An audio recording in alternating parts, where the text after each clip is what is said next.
everyone, and welcome to episode 78 of the Impulso podcast by Momentum Works. So, on today's episode, we're going to be looking at Sea and Grab's Q1 results, which they recently released. I think it was just last week. So, before we talk about the results, you want to talk a little bit about this photo? Maybe set some context. Where was this photo taken? So obviously there was a significant event happening in Singapore on the 15th of May. We have a new prime minister since 20 years. Yeah. Right? So fourth prime minister. So there was an inauguration ceremony or swearing ceremony, and some of the people in the society got invited. So we saw these two photos. I said two photos because they look different. They are inverted. Yes. So if you look at the photos. Yes, and we shared this. I mean, one is from the LinkedIn of the CEO of Grab, Anthony Tan. That's the one below. And the next one is from the CEO of Razer, if you still remember that company, 10 million.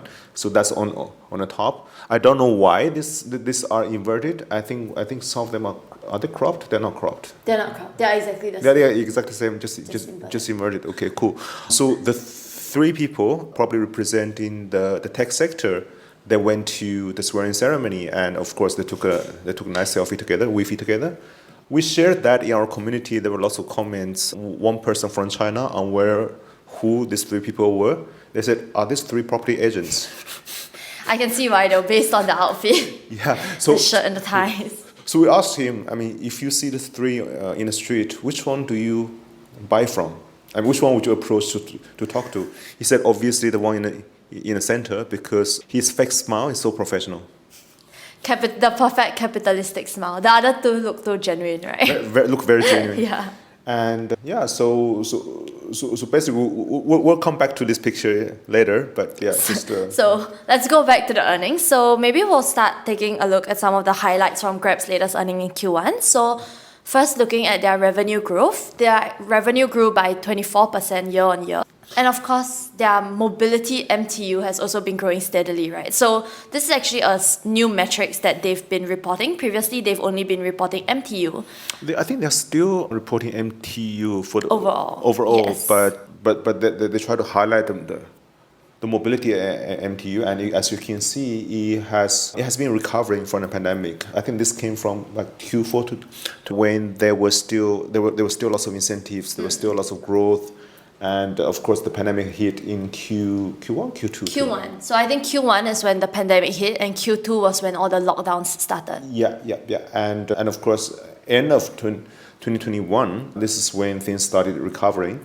And that also coincided with the capital market going down. So in a way, it's interesting, right? I mean, you see the market going down, and you see the people are going out.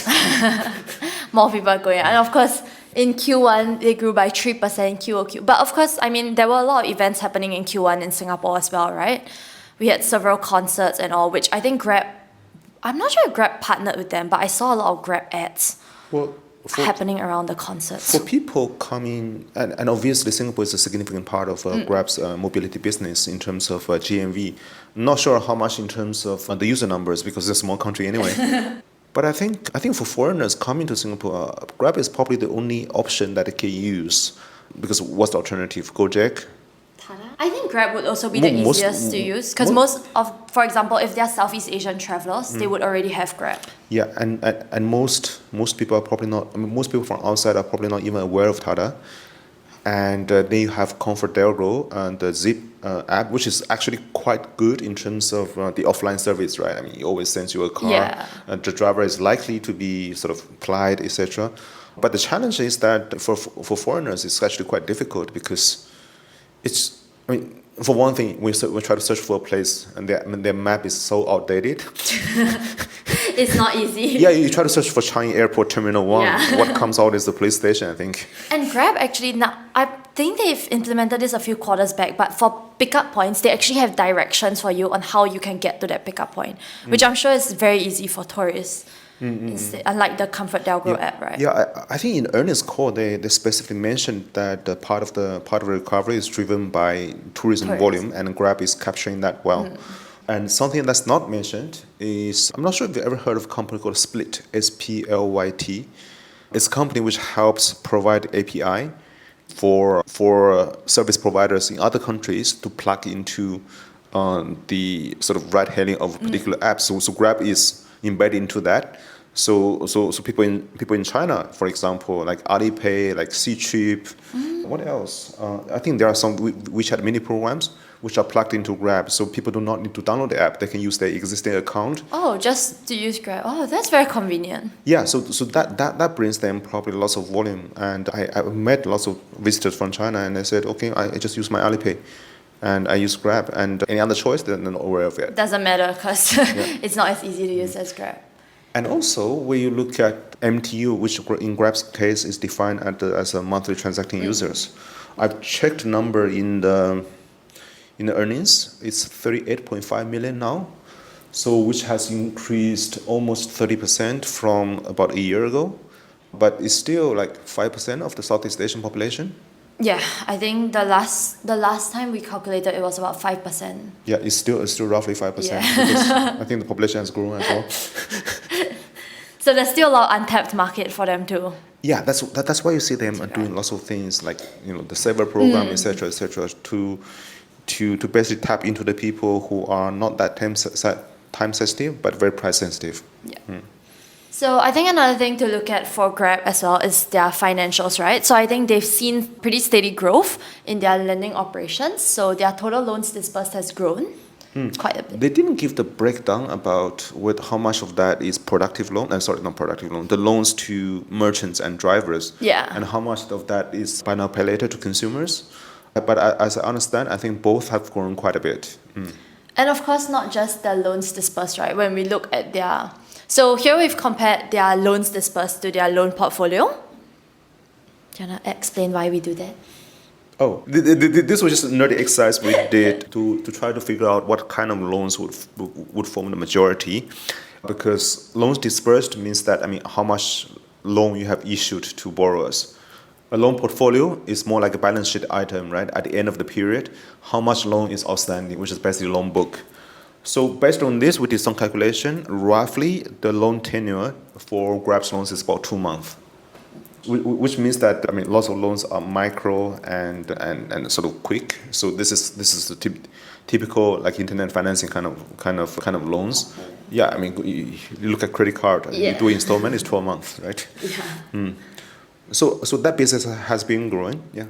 So I think overall we saw that the market responded quite positively to Grab's latest earnings, right?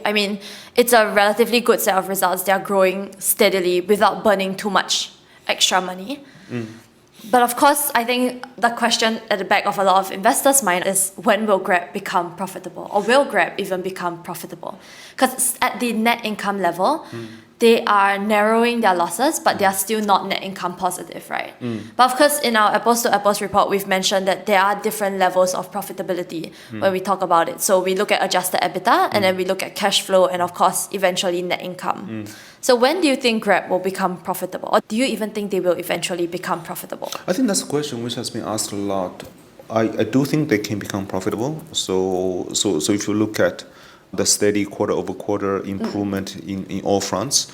If you look at the product innovation that we've been doing, I think they're moving closer and closer towards profitability, and they have lots of cash. So in one way, you should not worry about prospects of this company. The question is that, when you aim towards profitability, yet at the same time the market expects you to grow.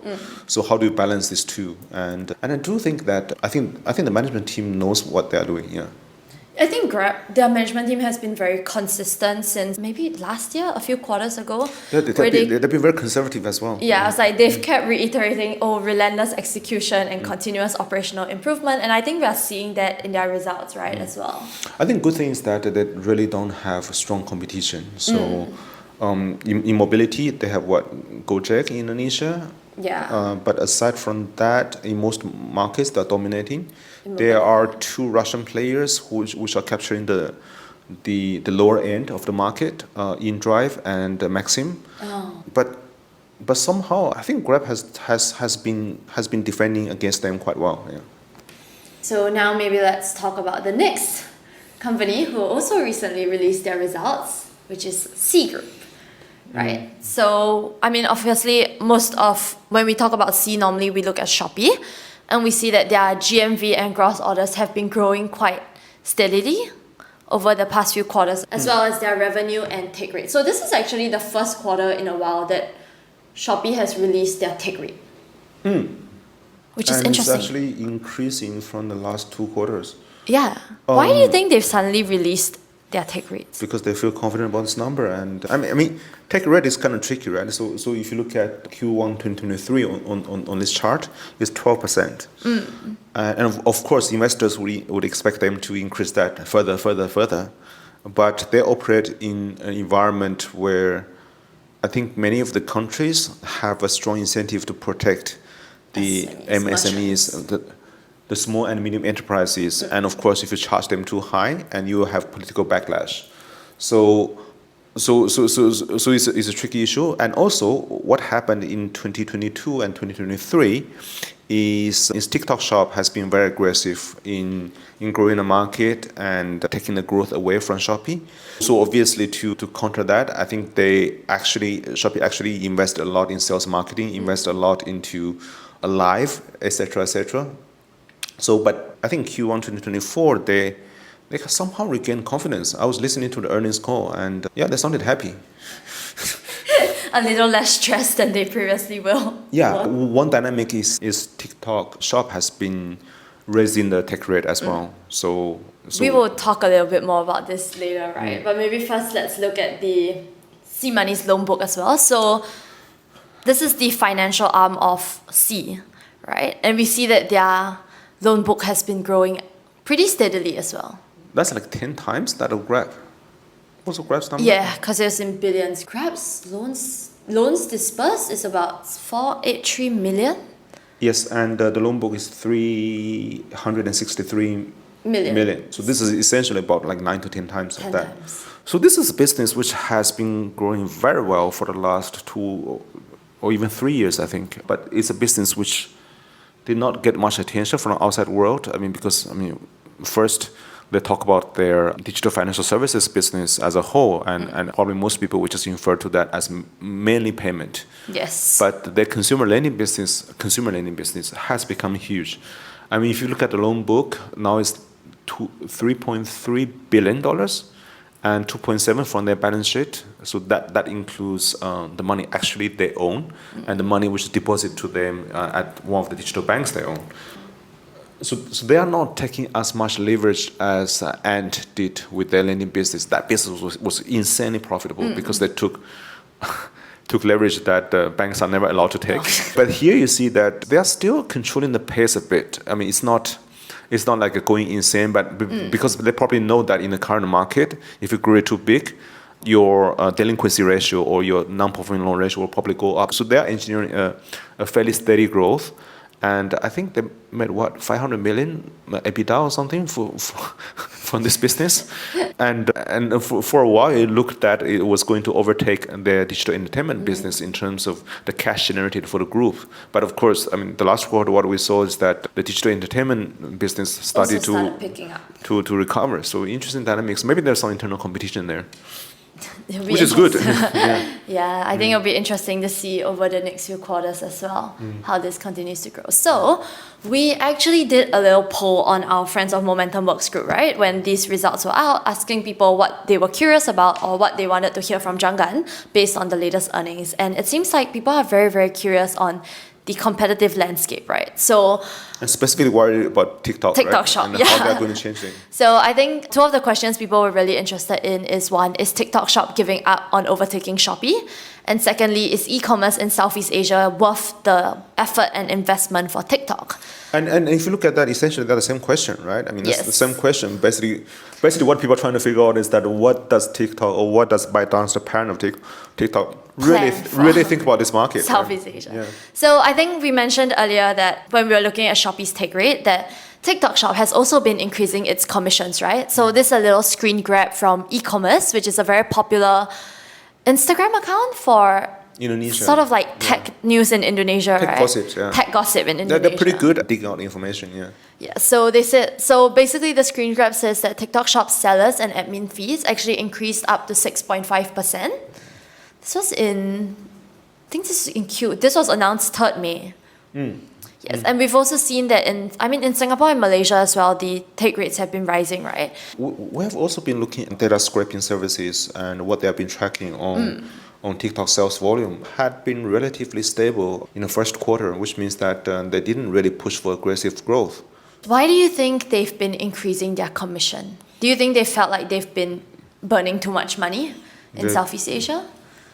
Do they want to grow a little more sustainably without having to give all these incentives to merchants? I mean, there's also guesses, right? And you look at the comments on this post from e-commerce, right? I mean, somebody was saying that Uncle Zhang wants a new summer mansion. I don't know which Uncle Zhang he's mentioning about, whether it's the founder Zhang Yimin or Johnny Dong, who is in charge of the whole commercial aspects of ByteDance. They're not related, by the way. And you look at all this, and it's people are expressing their sentiments and people are asking questions, but it clearly shows that people don't know what ByteDance and TikTok is really thinking about. We don't know either, but we have a guess. So they have been burning money to reach a scale. I think our team is still tallying the numbers for last year, because there's lots of calibration we need to do for our e-commerce in Southeast Asia 2024 report, which will be coming out soon. Next month, I hope. There's lots of work recently. But what we do realize is that I think initially they will need to burn lots of money for them to reach a significant scale that they start having negotiation powers across the ecosystem. I mean, imagine if they would come in initially saying that, hey, I'm going to charge the same take rate as Shopee. And all the merchants and sellers say, why would I bother with you? Bother. Yeah, so they would need a strong incentive to get merchants, to get consumers to come to this platform in the beginning. But once they have reached significant volume, they will need to start optimizing. They will need to start, looking at the baseline and testing the benchmark, etc. Testing the baseline, looking at the benchmark. Sorry, got it reverse. To see how much revenue potential there really is. The fact that Shopee could be profitable, I think some quarter last year, probably gave them lots of confidence that this market, they can make money, especially they don't have to pay anyone for the traffic. So the users are there. So do you think that they've given up on overtaking? So it's not that they've given up on overtaking Shopee, right? I think they're just trying to optimize their operations a little more.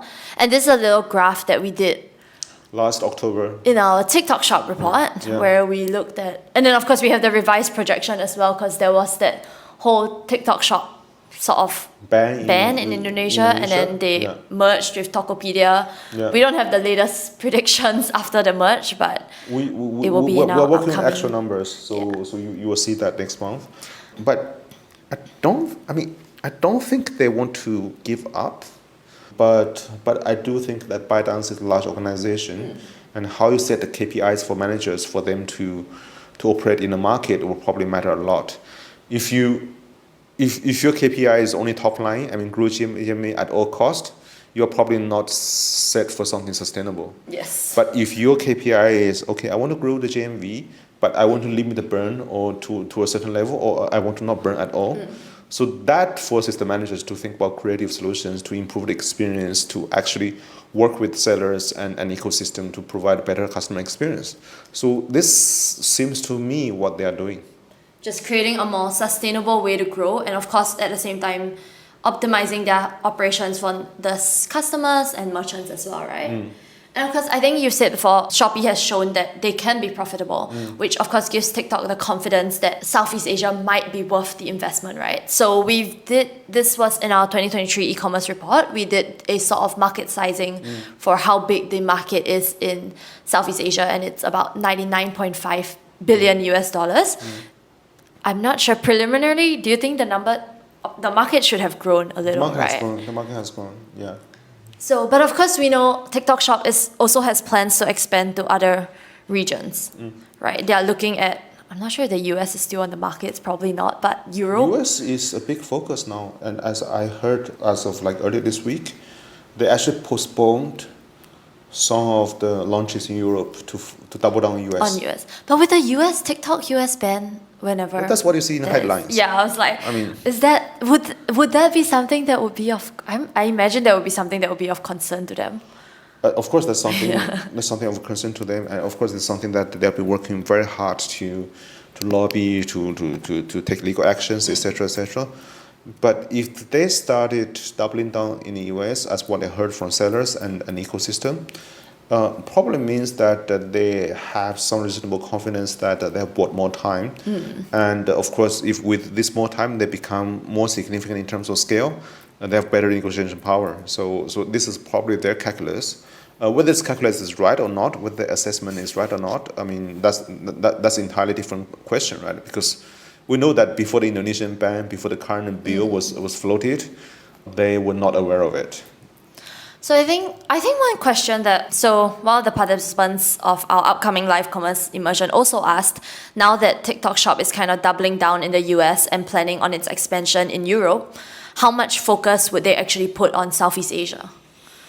The truth is that they have not been focusing on Southeast Asia. I mean, all the major managers for the business have been focused on the US market, and each country was left to some lieutenants they sent in the market to run, which I think was one of the factors for the problem that they had in Indonesia. Right, Indonesia see this thing growing very fast.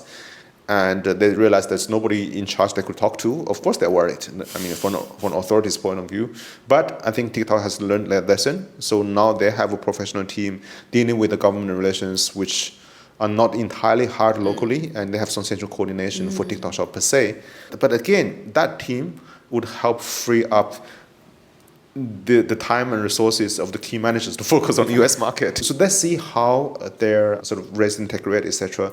If they can raise to a point that they are burning very minimally, they'll probably stay in the market for a long time, and they probably reach profitability at some point of time. But the question is that if there's equilibrium, and when that happens, what will be the market share of all the different players? When TikTok Shop reaches profitability.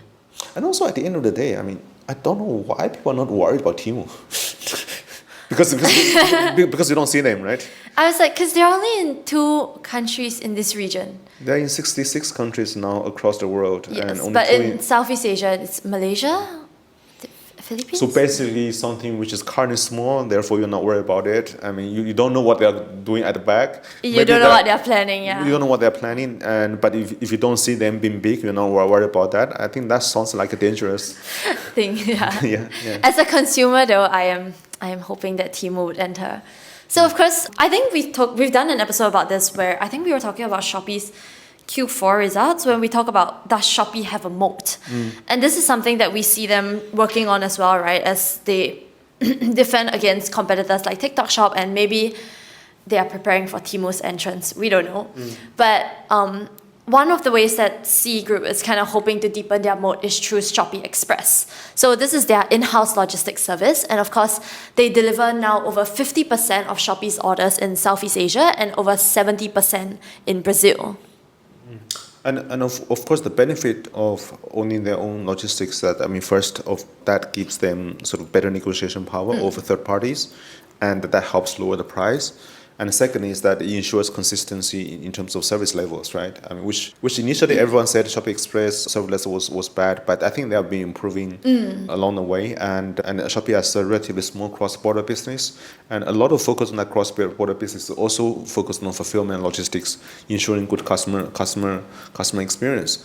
So, is that the moat? I think short term definitely yes. Against, I think all the other players aside from Lazada, nobody has their own logistics, large in-house logistics. But the thing about moat is, I think if you look at Chinese companies, and nobody believes that there's a moat that can't be overcome.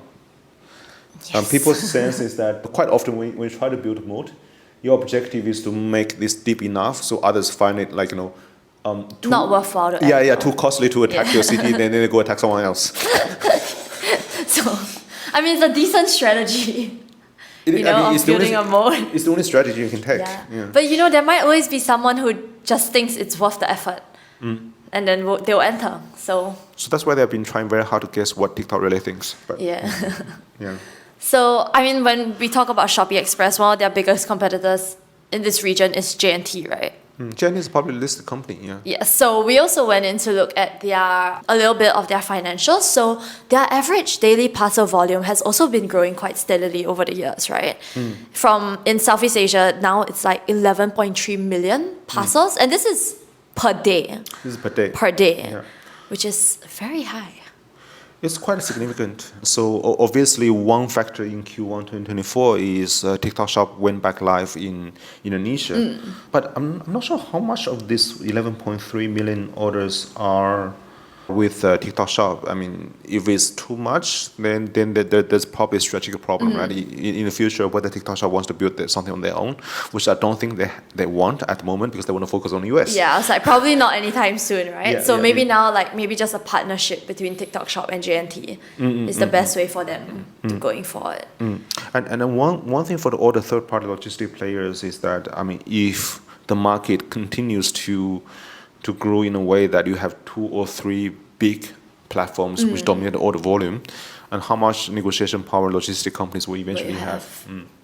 So I think we had a question from a member of our community, which is kind of a cynical question. So his question was, what's next for Southeast Asia, right? With billions invested, is the game over? Which is interesting because we've seen that both Sea and Grab actually had pretty good Q1 results, and the market has responded positively to both. Yeah. I think the question is more coming out of a bit of frustration, right? Because there's so much money invested, not only Sea and Grab. I mean, people look at Sea and Grab because these are the companies which are the beacon or whatever. So if these companies are not performing well in the stock market, it's very hard for other companies to IPO. Yes. And I think his question is mainly referring to the unicorns, the dozens of unicorns in Southeast Asia. Many of them have raised too much money, so they will not die anytime soon, but they will have a hard time to justify their valuation and grow their business. So I think all the VC people I know in this region, their sentiment has been quite gloomy. I mean, not in public, in private, they tell you that, okay, I don't know what to do, right? But some VCs have been trying really hard to go overseas. I mean, I think East Ventures now has a fund for South Korea. And some other VC, I can't remember which one, like 2 of them probably have like an investment focus on Japan, which I don't know. I mean, Korean and Japanese startups for foreigners to invest in, that's a tough proposition. Yeah. And I think Golden Gate launched the VC fund for Qatar. So yeah, so they are basically trying to diversify and stuff, which could be quite interesting. I think if you want a little bit more insights from some people from VCs on the sort of tech investment scene in Southeast Asia, we did do an episode with Cento Ventures, right? Where we spoke about H1 2023. Yes, Cento is still telling the data of full year 2023, which because the challenge is that, I mean, like March, April, May, and September, October, November are typical busy times. And if you don't get it out before March, and it's just too much work. You just get busy, yeah. So I'll link the podcast in the show notes below. You guys can check it out if you're interested. That's for the H1, right? Yes, the one for H1. Yeah, that already showed quite a lot of trends for VC. Yeah. And it's quite an interesting episode as well.